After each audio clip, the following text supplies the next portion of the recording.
back. Saints Block Party podcast coming at you, and we are talking about and recapping the New Orleans Saints dropping the 2-10 to the Miami Dolphins in Miami. 11. No. Was it 11? No, it was a 4 point game. So it was like what? 17 17. Yep. to um 19. I believe it was the final score. If that sounds right. Um oh boy. Ooh. Uh no, sorry. 17 to 21. What's the final score? Very entertaining game. Yes. Yes. Uh very entertaining game.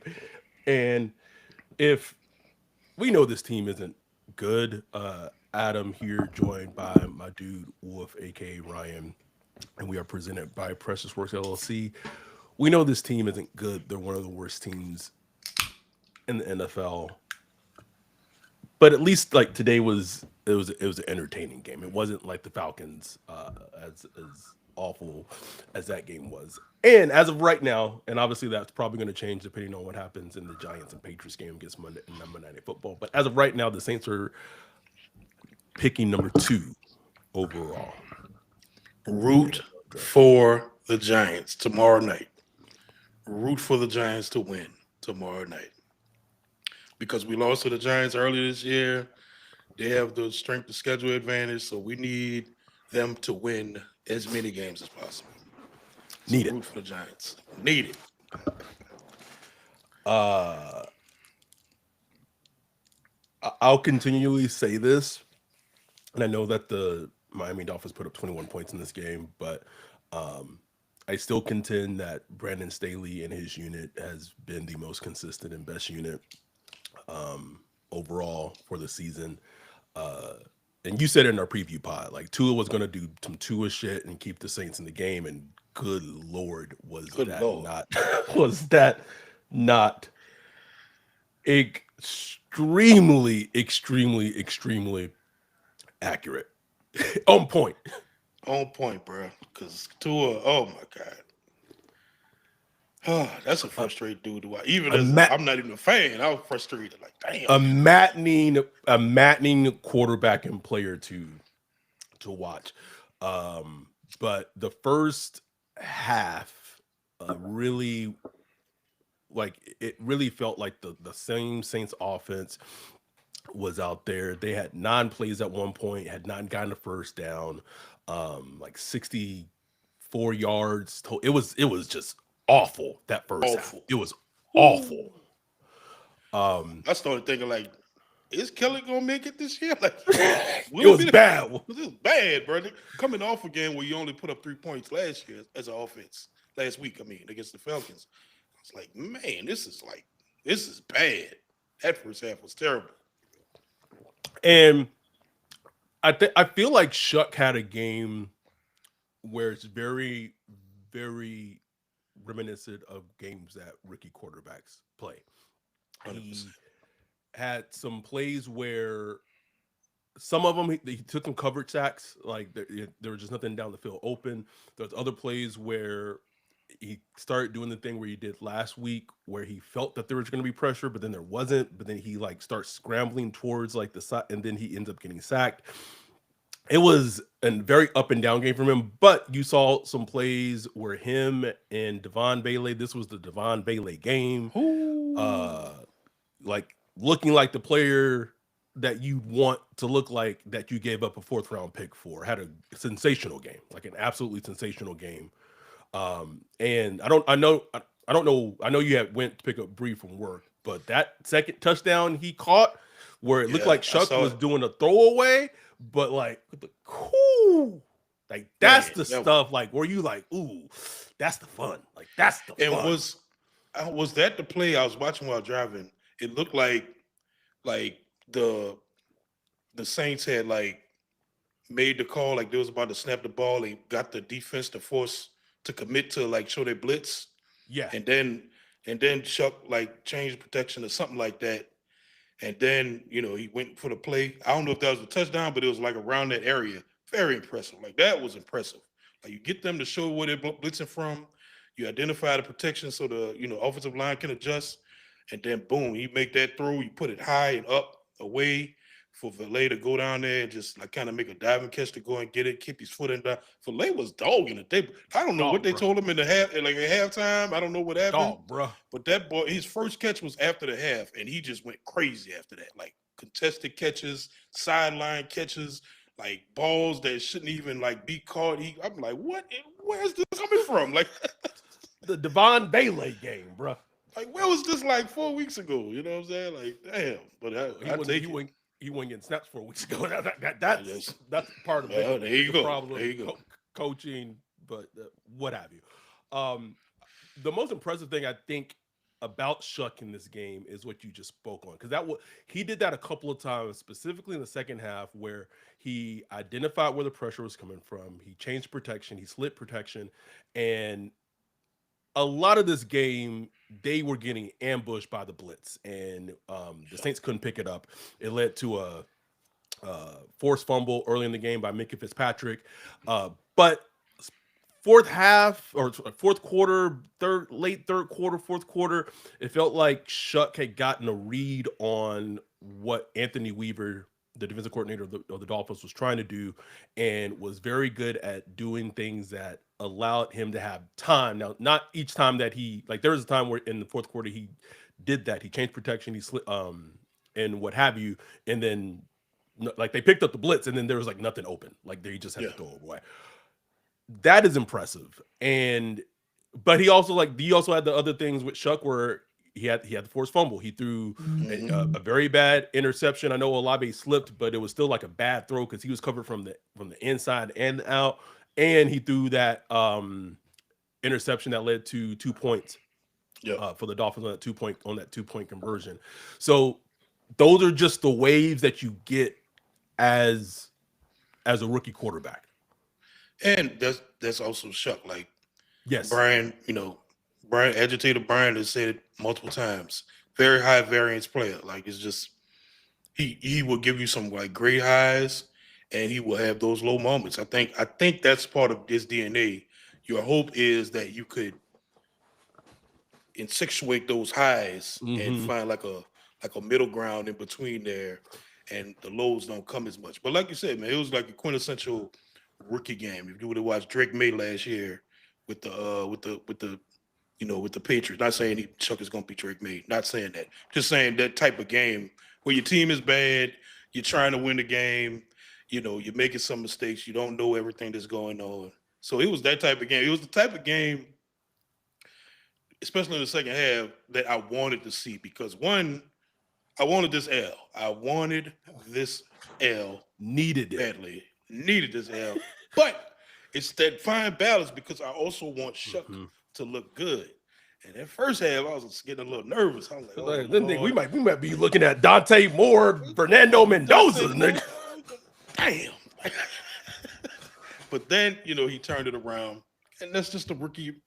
It's the life of a rookie quarterback, bro. It is a roller coaster. But you want to see those highs, specifically the type of things that Shough was doing. He made some big-time throws with Valet. He made a throw that should have won the game, but Chris Olave dropped it.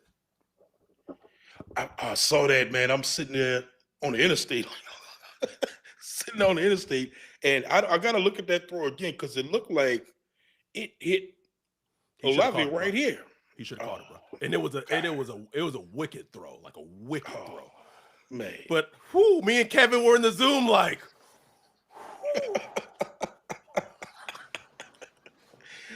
Because that probably would have won the game, bro. But like this is like exactly if you're a Saints fan right now. I know people are like, no, like I want Olave to catch it. I want the win. No, trust me. You don't want these dubs right now. You don't. Do y'all look back on the Giants game and that receipt block last year? Like, woo, I'm glad we won that game. Woo. I was there, bro. Glad receipt got that block. Walked out that bitch just like, yay. Yeah. And look, normally I'm not like that. Normally I'm like, man, look, let's get the wins, man. Let's, wins, win. Nah, but this team needs help, help, help, help. And the only way they're going to get that help is by being in position to draft really good blue chip players. And the only way you do that, don't win no games. And here's the thing: they don't have to try to tank. They just aren't They very don't, good. bro. They don't, bro. Like that first half, I was like, oh my God. Like I threw out, and I wasn't kidding when I said this, is that when they play the Titans, which is like the last, like the second to the last game of the season, like the drinking game, that each time the offense, Titans or Saints go 3-and-out, everyone in the Zoom have to do a shot, bro. Boy, we all gonna be like, Bro. so what? Think the Titans still might win too. But I anyway, know. and here's the thing that also, like, the cap on the day, the Saints lost, and that, man, I don't care what anyone says. That 4th-and-1 call that Kellen had, that quarterback sneak. Quarterback sneak. And I called it right before in the Zoom. Like when they were lining up, I was like, that is a long yard. It wasn't like a Oh, yard. it It wasn't was like a close. it was a It one was and like a a yard half. and a half, close to almost 2, it felt like. And I was like, this is long. They about to sneak this? They not shit got blown up. Whoop. I was dying, bro. I was like, and then no more than maybe like a minute later in the Zoom, I had switched over to the Jets game. Fucking Nick Folk out there hits a 56-yard field goal for the Jets to win, bro. That was the biggest yell in the Zoom was the Jets winning. Let's go, Jets. And speaking of big kicks, shout out to Charlie Smith, man. Shout out to Charlie Smith. Talk about Charlie, bro. 56-yarder? Hit a 56-yarder and then hits an amazing onside kick. Onside kick. We got an onside kick. I couldn't believe it. In Miami again. Now, completely different And my circumstances. Filet got that one. Like Filet, Yes. what the heck? Filet was just out here going crazy, bro. This was really the Devon Bailey, Charlie Smith games. Shough had his moments as well, but like I want to give more love to the defense, bro. You had Cam Jordan had 2 sacks. You had Chase Young had another sack and was disruptive. Quincy Riley should have had an interception. Like the fact that he had so Tua threw this ball, it was low. Quincy Riley 100% intercepted it, like 100%. And it wasn't called an INT on the field. They reviewed it, or they challenged it. Kellen challenged it, and the ref still said it wasn't an interception, which was bullshit. It wasn't an interception. But you had Kool-Aid having an interception. Like the defense. The defense has like these last few games, like even go back to the Bucks game, the defense was shutting down that the Bucks offense. Like the defense has come to play these last couple of games. I've been impressed with Brandon Staley, and just thinking about a player like, just drop in, Arvell Reese in this defense and just him be like a chess piece and boy. Needed. I mean, you had Stutzman out there laying the wood. You had Stallberg had another sack too. Stallberg. And look, talking about Kool-Aid, man, he had a good game. He had a big stop. He did. Fourth down. Towards fourth down when they tried to run. They're trying to run Ollie Gordon. Ollie Gordon. Huge stop. He came around the edge and chased him down. Like, good game from him, man. The defense, like you said, bro, like, it's not a great, talented defense. They allow some plays to happen. They make you annoyed. You had the big run by H-Hand earlier, and they did give up like almost like 180 plus yards rushing though. Yeah, they're like it's just not like a shut them down. You can't gain an inch type of defense, but they do some good things. They get sacks. They have like one of the highest like pressure to sack conversion rates in the league. So like they don't get like a ton of sacks, but when they get pressure, they get sacks. Versus like last year, we get like a ton of pressures, but we wouldn't get sacks. No sacks. You know what I'm saying? So that's good to see. So it's interesting, bro. It's interesting to look at the defense and be like, okay, because right now you're looking like, okay, we don't want to win, but you want to see that we have some things, some talent we could carry over into next Right. year and go into the future. So today you can look at Devon Villay. I know he's an older player, but you can look at him and be like, okay, this is somebody I could pencil in 2026. We could work with that. You know what I'm saying? You look at Kool-Aid, you look at Stutzman and even Chase Young, bro. Like Chase Young Yeah. missed like 5 games beginning of the year, and he came back and he came on strong, bro. He's been playing like consistently good football every week, He has been. every week, and that's all we ask for. Let me catch up on the chat real quick. I don't know Jay Baller. I don't know if he meant the Saints or the Titans when he said that. Says this, but he says they look like an expansion team. Um, Hey, both of them. for real. Uh, Q said if they, I believe if they get Shuck some more juice on offense, I believe they can be much better. He's playing decent with what he got right now. Jack Hunter said they have to fix the O line and weapons.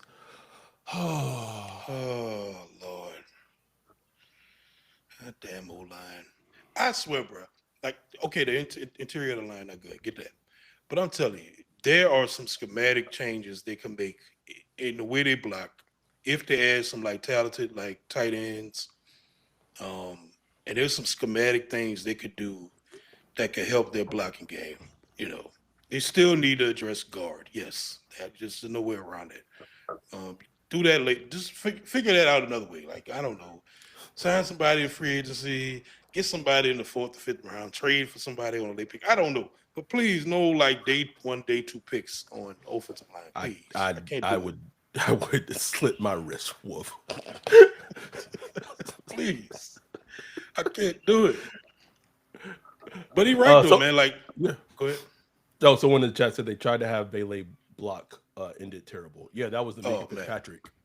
yeah, terrible. Bro. But look, I think Shuck, when you look at the style of quarterback that he is, I think obviously you want to protect every quarterback, but I think protection for him is key, Paramount. especially for him because he wants to kind of hold on to the ball a little bit and Yep. be aggressive. So you want to give him that, like you want to give him that time. So you want a blocking scheme, a blocking personnel that could hold up pretty well. Yes, everybody wants that for their quarterback, but I think the style of quarterback it's like essential for him, like essential Yes. for him to have good protection, which is why getting Banks in the first round was not a bad idea. At least getting your book and tackles going, but now you just want to build it up. And I'm telling you, schematically, they could figure it out. But Kellen Moore loves to leave those guys on the island, blocking solo all day. But I think Shuck also has the smarts to be that type of quarterback that can identify those blitz and Yeah, take advantage of it. As long as he just has to learn the game more. That comes with time and experience going against defenses. it does. It does. And here's I was thinking about this before we started recording. The potential debate. Let's hypothetically say the Saints end up picking 2 overall in the draft. Hypothetically, I know it's not a super long ways away. This was week 13, so we got like what 4 weeks left. Mhm. 4 weeks. Um. All right. Before I give you the hypothetical, I was thinking. Let me look at the schedule. Okay, so they have the Bucks on Sunday in Tampa Bay. Winner L. L. They are home after that against the crazy inconsistent Panthers. Winner L. Uh, I don't think we're gonna sweep them. So L.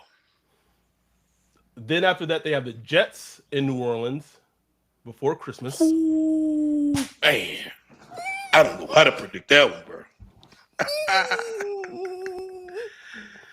But the Jets, the good thing is the Jets are winning enough that even if we lost, we can afford it. But I don't want it. I still don't want it. But like we can afford a loss to the Jets.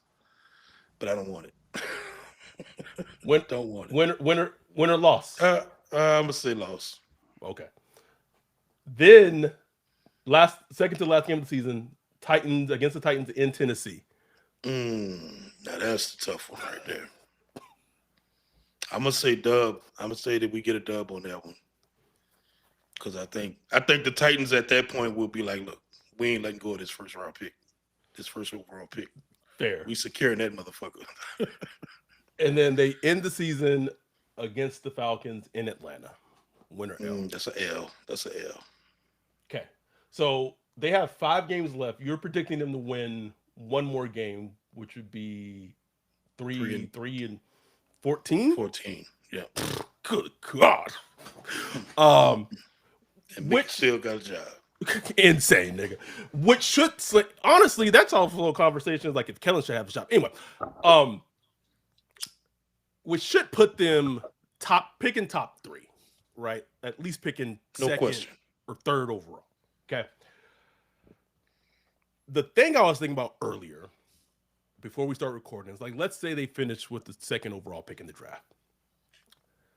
One of the most interesting things that could play out to me would be if they love Alvaro Reese from Ohio State, but you have a team below them, whether whoever it is, whether it's the Browns, whether it's the Jets, whether it's the Rams, whether it's the Raiders, who want to move up to 2 and get a quarterback.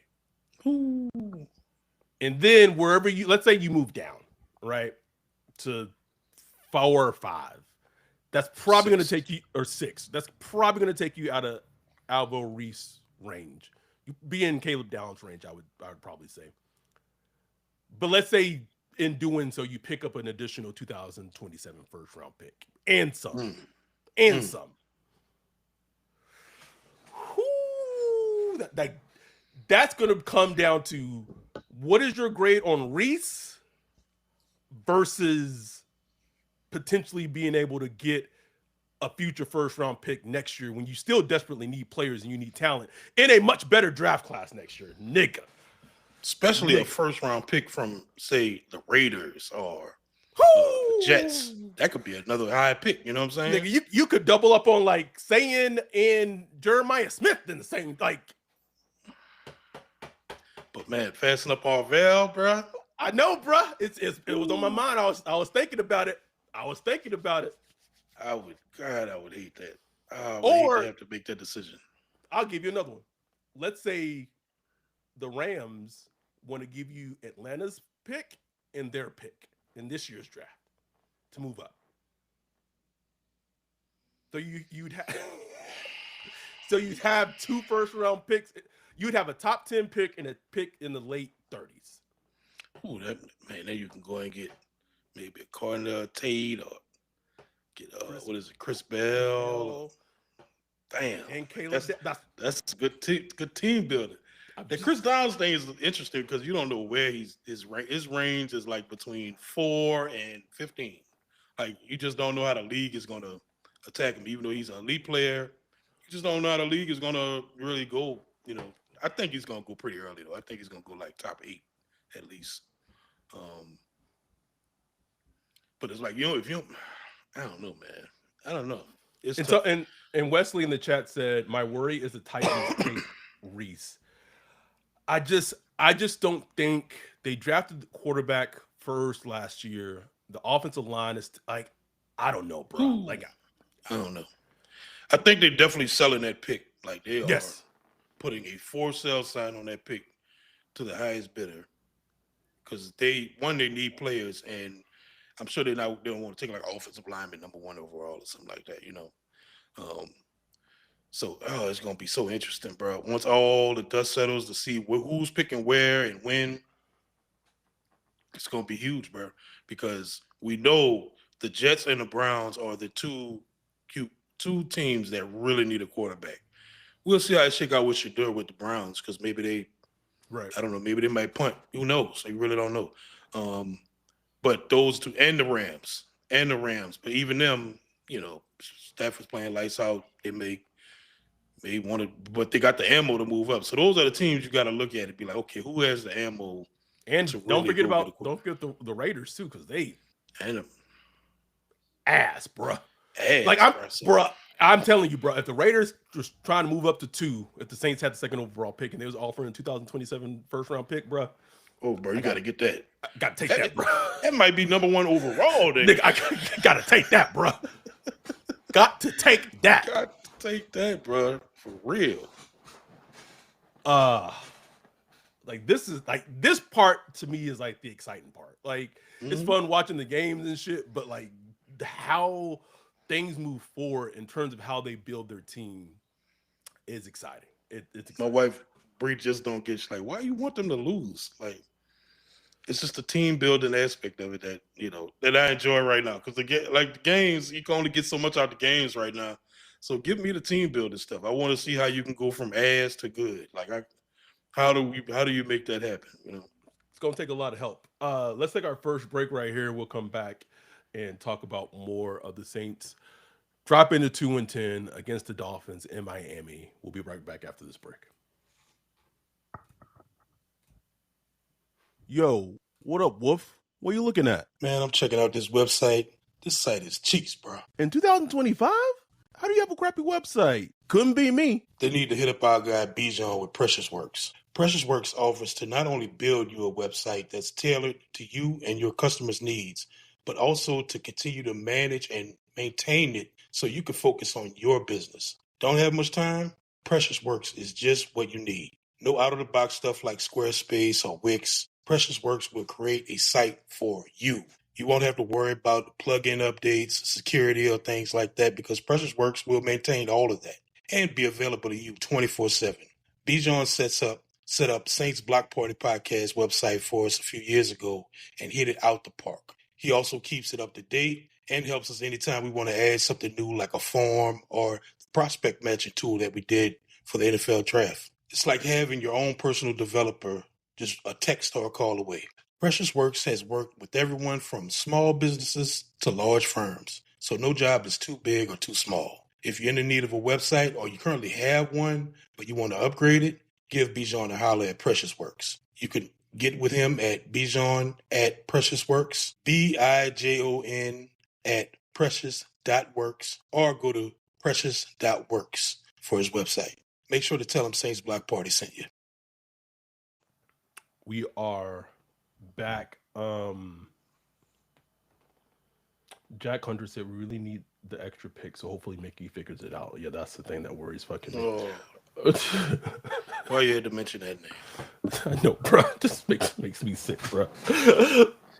Like Mickey, I could see a team being willing to like offer a 2027 first, and he'd be like, but what if y'all offered me 2 seconds instead? Like, give me a second this year draft and next year draft. It's just some They'll be like, okay, sure, let's do that. Speaking of which, watching Alante not make a single play on the Achane touchdown, bruh.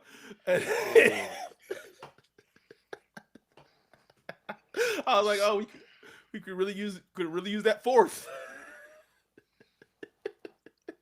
It's gonna be interesting what happens to him in this offseason because very. I'm good. I'll just say that I'm good. So good, Wolf. Like if another team wants to spend, give him whatever. Please go. Like I could see him getting like a 4-year, $24 million contract. Flourish, bro. Flourish. Enjoy it, brother. Yeah, man. This is an interesting game. Just looking at the stats, it was for the most part pretty equal with the Dolphins. They ran for much more yards. We only had 81 yards total, but like total offensive yards, we 294 versus 298. Man, they did a lot of their damage in the second half because it was not close. It was basically all of that was in the second half because they did almost nothing. Nothing in the first half. 2 for 2 in the red zone. Okay. After going 0 for 3 last week, 0 for 4, whatever it was last week, going 2 for 2 in the red zone. They didn't roll out the stupid Taysom packages. Thank goodness. Just let Shough go to work. Let him make a play. In the red zone, you need your dogs to make plays, bro. We don't have many dogs, but at least try to find if you have them. So Filet, Shough, Olave, like that play he did with that touchdown to Olave where he scrambled to his right, and then Olave's working inside. He Mm-hmm. recognizes Chuck scrambling, so he works back outside. He takes like the perfect angle back to the end zone and make Chuck push the ball like perfectly, just like a nice little Nice, layup. bro. Beautiful, beautiful. Like that's what you got to have in the red zone to score. It takes like some heroics. You know what I'm saying? Sometimes you got to make something happen. So let Chuck do that, man. We don't need to take some stuff. Let Chuck get funky down there. Let him make mistakes, like he did today. He threw an interception on a 2 point conversion. Sure Threw the did. ball to inside. You learn from that. He did. And then someone said that touchdown to Bailey with a dime. It was. It was a Damn, bro. great throw. Great. Great throw. Like that's the stuff that's really been missing for weeks, my man. Like I was thinking, like, who is making those tough catches? Who's like toe tapping and just doing some dog shit? Look at Valet, bro. The dog Valet, man. Mickey smiling right now, bro. Mickey Look at like, Mickey like. It still ain't worth no 4th round pick. I well, don't know. Don't give that. especially because he was likely going to be cut by the Broncos. But it is what it is. It is Um, what it is. One thing that is concerning about me, excuse me, I should say, is this is the I don't even know how many weeks, bro. But well, I guess since even the Panthers game, they can't. This offense just comes out so flat. Every Woof. week. Every week. Like, Like you know it's gonna be a three. Like usually you know it's gonna be a three and out, and you don't even have to see it, bro. You just know. You just know. and there's no like rhyme or reason to it. Like you go look at every like first 2 possessions, and it's a sack or some penalties or tackle for a loss or incomplete ball or drop or something. It's just always something. There's just no rhythm to it. There's no aggression. It's very safe Mm. play calling, and man, like just let it loose. Let it loose. I'm not saying you got to throw a deep shot first uh every first attempt, but like, man, be a little aggressive. Like that's the time to cook stuff. Like you should be, ain't you cooking all week? You should be up there dialing stuff up all week. Like that's the time to release it, man. Like let me catch them. Let me catch them because When they that's the least time that expect it. when they least expect it, they going off the tape from the past 4 weeks or 6 weeks or whatever. Have a So come up tendency with something that's breaker. some kind of tendency breaker, bro. Like something. But they just run the same shit. And like we was talking about on the Zoom, like defenses have pretty much caught up with what like Kellen was doing the first couple of weeks, where like, yeah, the offense wasn't great the first couple of weeks, but they were better than expected in the Yes. first couple of weeks. But they didn't really improve on that much. And now the defenses are like, oh, okay, we know what y'all gonna do. You're gonna run these little end breakers here and there. You're gonna stop short of the six on 3rd and 8. So all we gotta do is stand right there at the 6 yard point and tackle. You know what I'm saying? Because we know you're not gonna go past the sticks. So it's like, come on, man. Like, Where are be you? that offensive genius that they said you were. Well, that's what I was about to ask. Well, we have 50 concurrent viewers right now. Appreciate it. Thank Where y'all. are you right now on Kellen Moore? I'm pretty low, man. I'm pretty low. Like I'm not like hashtag fire killing more because when I just look at the landscape of the head coaching vacancies, or who will be available this offseason, it's just like nobody really. I'm not tweaking to get nobody, and they're not gonna fire him anyway. Like it's just not. I just don't see it happening. I don't see Kellen Moore getting just getting canned, unless like I had looked in the first quarter and that was like the whole game, and that was every week going towards The every game from here on out. Like if it's thinking like that, I think at that point Gail would be like, Mickey. Like I don't know if this is it, but I don't think it's gonna get to that point. no, And no. the one positive thing I can say about Kellen is he and his staff has done a good job of working with young quarterbacks, Yes. and that is a good positive thing. And I wouldn't want to upset that if Shuck is the guy you're going to roll with for 2026.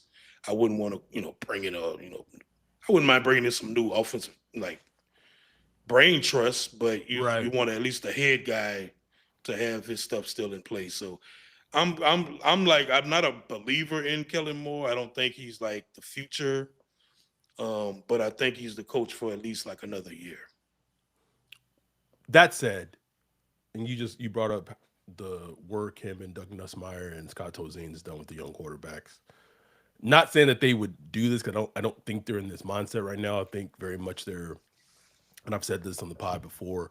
They've kind of flip flopped and flipped again. Where beginning of Hmm. the season they weren't thinking about you know quarterback prospects in this draft and was really kind of focused heavily on best player available, blue chip talent. And then once like the Rattler benching happened, and then before the Rams game, like the team didn't believe in Shough. They were just like, oh man, we need to start looking at these quarterbacks because we don't. And then I think after the Panthers game and what have you, that's changed again. So now it's kind of going back to their plan, which was at the original of not looking into these quarterbacks. But let's say hypothetically they're picking two overall. Let's say they drafted a Fernando Mendoza or a Dante Moore and complete those things off. How are you feeling at that point? I mean, I wouldn't be upset about it. You know, like if that like they know, like I at least trust them as much to be like, okay, we work with Shuck not only on the field from what me and you see on TV, but like they're in the the meetings with them, the film studies, the practice field, and all that stuff. If they come away at the end of the season and feel like he's good, but we could do better, then okay, like I'm rolling with it. Like it doesn't matter what I think. So I'd be down with it, bro. Like I wouldn't be pissed. I mean, I'd still be worried because the team needs That's what I'm saying, bro. so much Like help, and I don't like if know. I like don't if know if they you setting them up for success. right. It's Like my if problem. they were to draft a quarterback top three, like all those, not all, but like so many of those picks after that would need to be wide receiver, All of them, running back. all of I them. mean that it needs to be that even if they don't take a quarterback, but Right.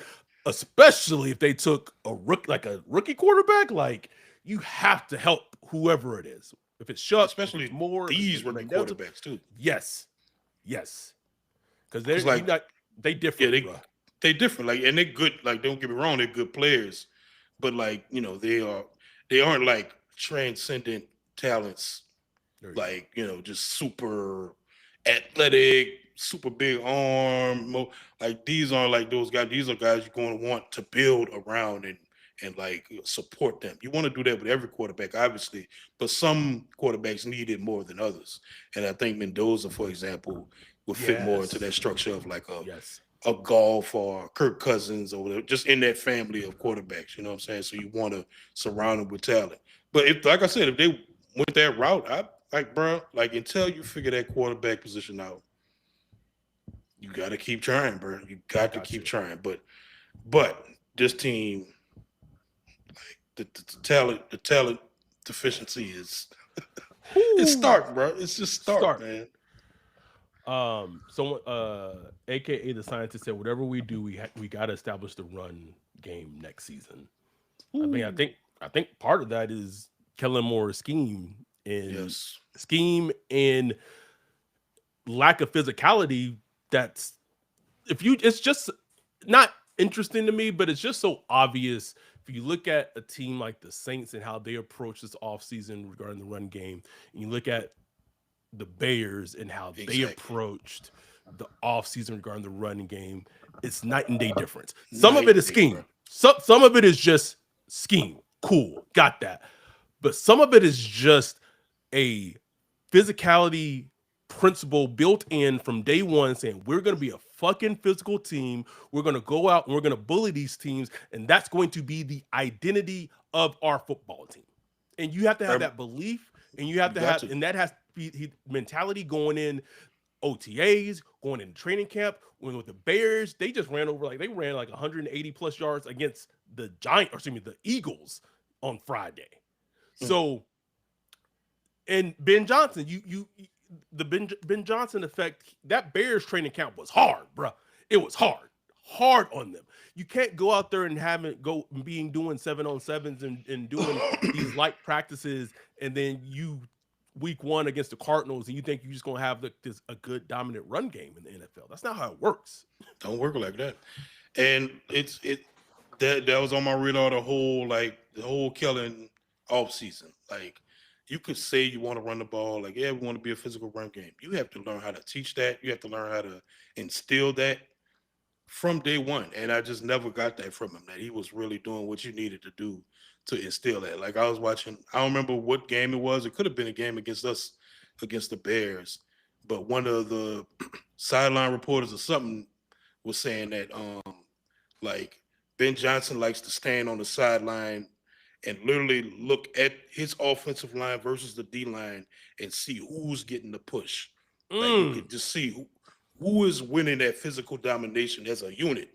Because you could mm. see that. You could see that. Like when we watching it, you Yes. could see the color of the Yes. jerseys, who's dominating one.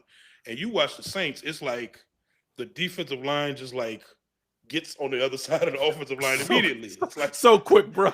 so quick. And so so that just told me like, okay, Ben Johnson gets it. Like he understands that this at the end of the day is a physical game of men trying to dominate other men. At the end of the day. Throw all that scheme shit out it's about physical domination. And that's the component Kellen is missing, you know, and maybe he can learn that. I doubt it, but maybe he can, or Man, maybe he I could don't bring know. in some kind of coach that I don't know. But I just know the way he's going, they'll never have like a really good run game because it's not like a light switch you could just turn on and off. And they don't have like an elite offensive line and an elite running back like like he had with the Eagles last season. Like No, not at all. so, You don't have the creative running backs. You don't have the physically dominant offensive line. You can't don't have any tight end on the roster that could really block in the run game. And you got to have that if you want to be good in the running. Like Colston Loveland learning how to block well. Cole Komet learning how to block well. Like you got to get those guys to do it. You know what I'm saying? And you just don't have that right now. And you're not. I don't know if you have it in you to learn how to, like, to teach it to and teach to it. identify it. You know what I'm saying? Identify it in players, prospects, and stuff like that. Let's take our last break of the show and as we wrap up. We'll be right back after this. Football season is in full swing, and Underdog is the best place to get in on the action. Playing on Underdog is easy. Just pick whether your favorite players will go higher or lower on stats like rushing yards, receptions, touchdowns, and more. This week, I'm looking at Saints versus Bucks and selecting Chris Olave for higher than 50 yards and Baker Mayfield for lower than 3 touchdowns. Download the app today. Sign up with promo code BLOCKPARTY to score $100 in bonus funds or bonus entries when you play your first $5. That's promo code BLOCKPARTY. Underdog. Make picks, win money. Must be 18 plus, 19 plus in Alabama and Nebraska, 19 plus in Colorado for some games, 21 plus in Arizona, Massachusetts, and Virginia, and present in a state where Underdog Fantasy operates. Terms apply. See assets.underdogfantasy.com/web/play and get terms _DFS_.html for details. Offer not valid in Maryland, Michigan, Ohio, and Pennsylvania. Concerned with your play? Call 1-800-GAMBLER or visit www.ncpgambling.org. In New York, call the 24/7 Hope line at 1-877-8-HOPE-NY or text HOPE-NY 467-369. We are back to wrap up our recap talking Saints Dolphins. Saints drop into what was it, 17-21? Yep. 19-21? 17-21 17. to the Dolphins. Trying to think anything else from this game that just stands out Shout to out to you. Evan Hall, man. Like I think he Yeah. already had some nice little runs, you know. Nothing crazy, but Our beige running back, bro. the Bears running back, man, coming in off the street, made some nice little runs. Devin Neal, got what he could.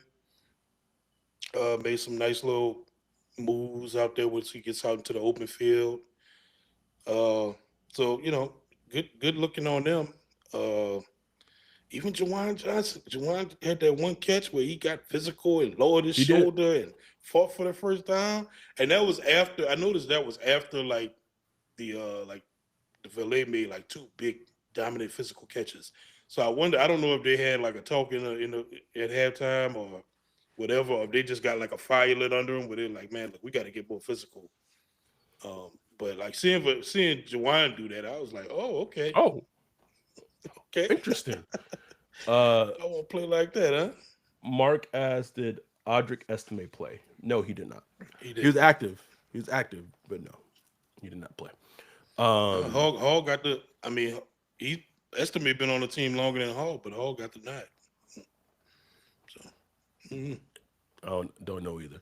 The Saints are back next Sunday. Let's see. I'm trying to see that game. Please. Oh, that game's in Tampa. I really hope that's not a late game. I can't do it. oh, I hope not. I can't do it. Hold on. I'm gonna see. No, not a late game. Yes. The only late game that they have left, well, the would be the Panthers game. Oh, okay. It's a 3:25 game. I don't have. I'm trying to think anything else from this game. Like I don't have a whole bunch. No, man, not much to break down. It's all about the future. As we move forward, like That's what I'm thinking. Ohio State versus Indiana on Saturday. We Big get to see Big Ten Mendoza. championship. You get to see potentially players that the Saints could pick. Mendoza versus Arvell Reese versus Caleb Downs. Hey, I will be seated. Oh Lord, I'm gonna be seated, bro. Seated, bro. Popcorn, everything. Just right. and leave your offensive line jokes away from me. Oh well, the Saints just gonna draft another O-line. Yeah, Mark. Yeah, Mark. Leave me alone. Yeah, Kevin. Leave me alone. Let me live in my life. Let me enjoy it. Bruh, I have people like be sending me like, "Hey, Adam, like, what do you think of this? If this is what the Saints draft had, or what about the?" Listen, I'm gonna put a PSA out there. If round 2 through round 7 is not weapons, I'm gonna tell you I can't stand your fucking draft, and your draft is trash. I'm sorry. I'm sorry. Like, someone asked me today about like, what about AJ Halsey if they drafted him in the 2nd and 3rd round? I don't care about a fucking safety in the 2nd and 3rd round. I really don't. I don't. Did y'all not watch this offense the entire first half? Do you know how many coverage sacks that they had in the first half? Because there's literally no one was getting open. Stop it. The offensive talent on this team is comical. To the point where we were relying on a 7th round pick from last year to be like our possession wide receiver. You know what I'm saying? Like our guy to go get it. This team need tight ends, running backs, wide receivers. Well, if they was running in the rounds with Mason Tipton, nigga, an end around with Mason Tipton, and people want to talk to me about AJ Halsey, get out of my face. Get out of my face. I don't care. I'm not saying, and here's the thing. I'm still on the logic that their first pick should be Alvaro Reese or Caleb Downs, because to me they are the 2 blue chip talents in this draft, and the Saints need blue chip talent. So yes, I'm fine with them drafting a defensive player in the 1st round, top 5, top 6, whatever. But those next picks after that need to be offense. Kellen, do you hear us? Please, Kellen. Offense, wide receivers. I don't care. If you see something like, just give me wide receivers, give me running backs, get running backs with juice, give me tight ends that could. Come on, man. They out there. They are out there. You passed up on it last year. I swear to you they are, Wolf. I swear to you they are. Go get them, man. Go get them. Anyhow, shout out to Damon J with the $1.99 super chat. He said, take it out. Take it out. They don't need this. That's the funny thing, is that they're not tanking, bro. Like, that's the shit that's so hilarious. Like, this is just all natural. Nigga, they not trying to lose on purpose. Jack Hunter said, no more team captains, good citizens, great guys. Just get ballers. Get some dogs. Get some dogs. This gonna sound bad, but like I want them to draft Carnell Tate. He's experienced tragedy in his life. This man lost his mom, went out there and put on for Ohio State like it was nothing, bro. We need some dogs, bro. Some dogs, man. With some adversity in his goddamn life, nigga. Like, please. Shit, bro. Go get it, man. Go get it. Gotta watch Mason Tipton that went to goddamn Yale on my team, nigga. What adversity this nigga got, nigga? Got y'all dressing like Ruben Studdard. Sorry for 2004. I can't take it. Cannot take this shit no more. I need Jeff Ireland to be asking prospects if they mamas is prostitutes again. Whoop. Where did that go? Where did that go?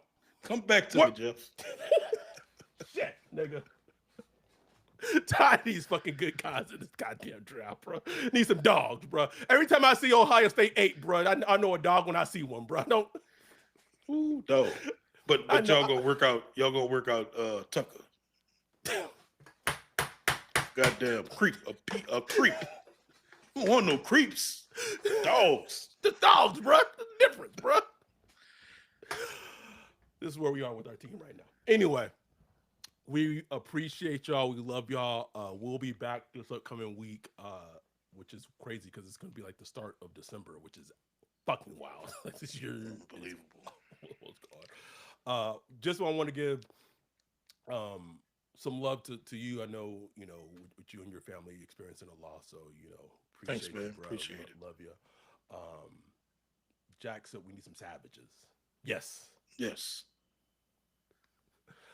Pure savages. Number 8 on Ohio State, that's a savage, bro. I don't squint. I don't squint at all. I just get excited. Like I need that. Wow. That's what I want. That's what I need. I need it, Wolf.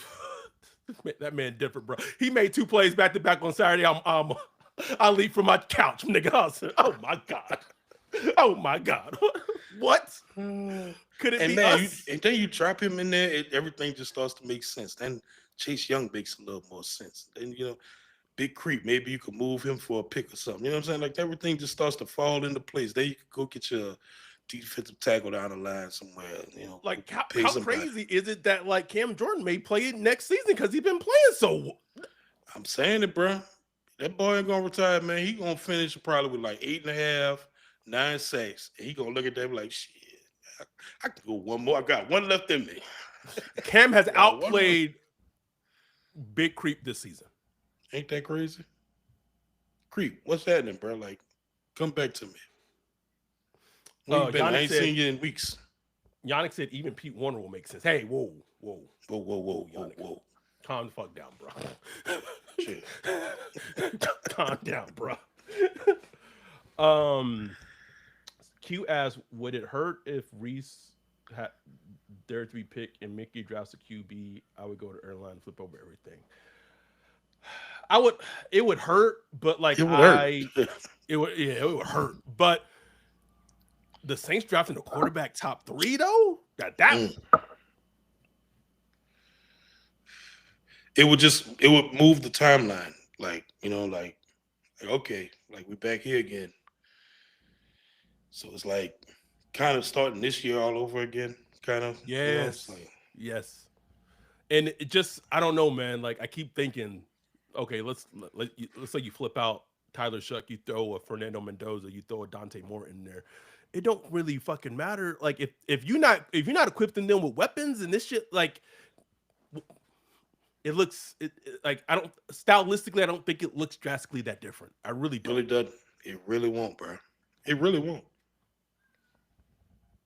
Like no, that's no shade against Moore, Mendoza at all, but JD5, Drake, like those are like, even Caleb, like those are transcendent talents. And then imagine it. Okay, you drafted Mendoza or Moore, whoever, and say, okay, you want to sit him the first couple of weeks, and you let Shough go out there. What if Shough just smoking out there? Like he just looking good. That's what you gonna do. Like, bruh. I mean, it's a good problem, but it's like, oh man, you could have just, Could have drafted Reese. Eight Ohio State, bro. No matter what. Oh, I'd be fine with Caleb down. I'm at this point where if it's Reese, if they're gonna keep the pick, and if they trade down, give me Caleb Downs and give me a 2027 first round pick. Simple as that. Beautiful. Simple as that. But we shall see. We'll be back this upcoming week previewing Saints Bucks on Wednesday. They looking at 2-11, bro. 2-11. Like, God damn, 2-11 Wolf next week. Nobody job up Two games. I don't remember the last time the Saints only win that 2 games. How many games did they win in 2005? 3. The Katrina year. 3-13. They are trending to. That was a natural a disaster that like destroyed a city. Like what's been the natural disaster, nigga? Mickey Loomis? Mickey Loomis. Hurricane Loomis. That's the disaster right there, man. That's it, bro. Well, we leaving at that one. We'll be back on Wednesday previewing Buck Saints Week 14. We appreciate y'all. We love y'all. With that, we are out. Peace.